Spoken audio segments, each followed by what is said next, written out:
ముంబైలోని వాంఖేడే వేదికగా జరిగిన మ్యాచ్‌లో రాయల్ ఛాలెంజర్స్ బెంగుళూరుపై ముంబై జట్టు 12 పరుగుల తేడాతో ఓటమి పాలైంది. 222 పరుగుల లక్ష్యాన్ని ఛేదించే క్రమంలో ముంబై ఇండియన్స్ 209 పరుగులు చేసి ఓటమి పాలైంది.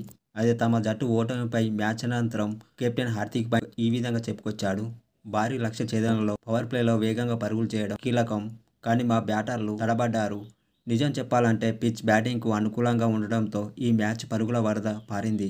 ఈ పిచ్‌పై పరుగులు అడ్డుకోవడం బౌలర్లకు కష్టంగా మారింది. అయినప్పటికీ బౌలర్లు ఆర్సీబీ కొంచెం తక్కువ స్కోరుకు పరిమితం చేయాల్సి ఉంది. అలా అని బౌలర్లను నిందించడానికి ఏమీ లేదు. ఎందుకంటే ఇది బౌలర్లకు చాలా కఠినమైన పిచ్.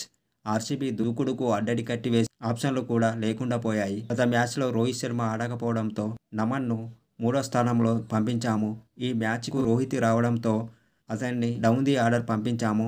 అయితే నమన్ ఏ స్థానంలో అయినా ఆడగల సమర్థుడు. వర్మ అద్భుతంగా ఆడాడు. అసాధారణ ప్రదర్శన చేశాడు. ఇలాంటి మ్యాచ్‌లో పవర్ ప్లే చాలా కీలకం.